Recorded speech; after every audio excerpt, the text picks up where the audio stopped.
एक बार प्रेम से बोलेंगे, सियावर रामचंद्र की जय, पवन सुत हनुमान की जय।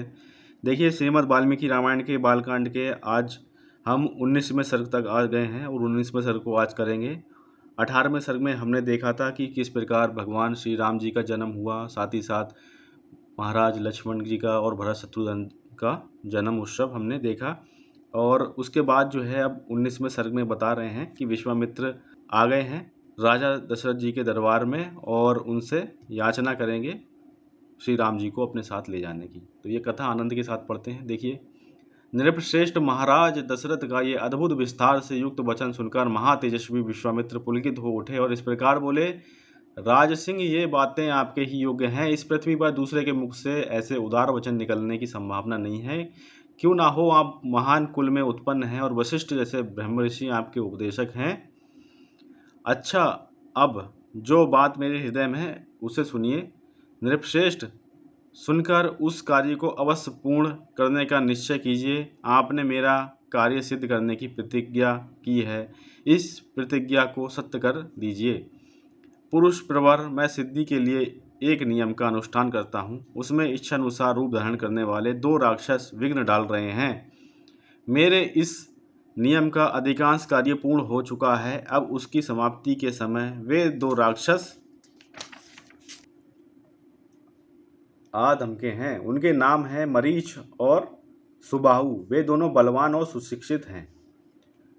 उन्होंने मेरी यज्ञ वेदी पर रक्त और मांस की वर्षा कर दी है। इस प्रकार उस समाप्त प्राय नियम में विघ्न पड़ जाने के कारण मेरा परिश्रम व्यर्थ गया और मैं उत्साहहीन होकर उस स्थान से चला आया। पृथ्वीनाथ, उनके ऊपर अपने क्रोध का प्रयोग करूं, उन्हें श्राप दे दूं, ऐसा विचार मेरे मन में भी आता है, क्योंकि वह नियम ही ऐसा है जिसको आरंभ कर देने पर किसी को श्राप नहीं दिया जाता। अतः नृपश्रेष्ठ, आप अपने काक पक्षधारी सत्य पराक्रमी सूरवीर ज्येष्ठ पुत्र श्री राम को मुझे दे दें।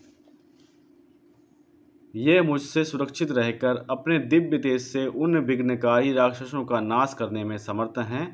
मैं इन्हें अनेक प्रकार का श्रेय प्रदान करूंगा, इसमें संशय नहीं है।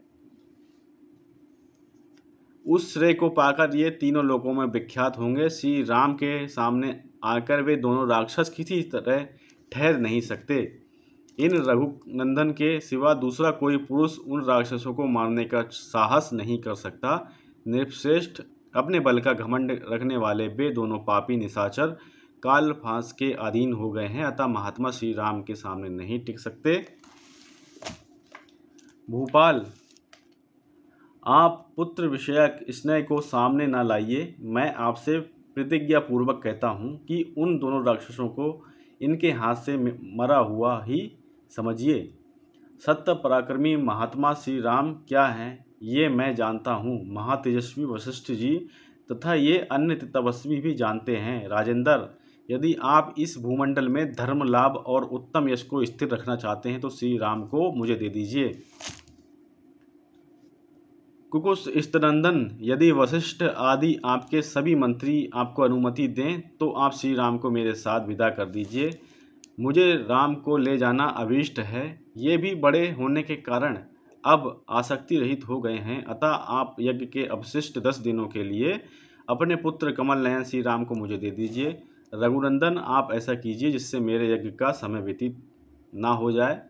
आपका कल्याण हो। आप अपने मन को शोक और चिंता में न डालिए। ये धर्म और अर्थ से युक्त वचन कहकर धर्मात्मा महातेजस्वी परम बुद्धिमान विश्वामित्र जी चुप हो गए।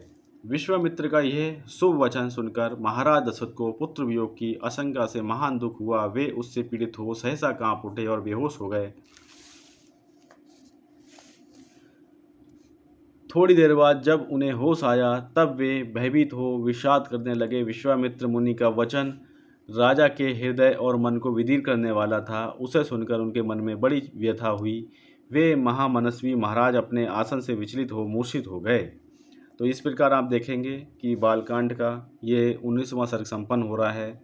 20वां सर्ग आ चुका है जिसमें पाठ करेंगे राजा दशरथ का विश्वामित्र को अपना पुत्र देने से इनकार करना और विश्वामित्र का कुपित होना। तो इस प्रकार से जो है 20वें सर्ग में ये कथा आएगी। तो निरंतर आनंद लेते रहिए श्रीमद् वाल्मीकि रामायण का, और रोज़ाना मैं आपके लिए वीडियो बना रहा हूँ। तो समय से आ जाया कीजिए, 7 बजे के आसपास वीडियो आ जाती है, और वीडियो को लाइक शेयर ज़रूर कर दिया कीजिए, जिससे कि ज़्यादा से ज़्यादा सब लोगों तक ये वीडियो पहुँचे। तो ख्याल रखें अपना, एक बार प्रेम से बोलेंगे, सियावर रामचंद्र की जय, पवन सुत हनुमान की जय।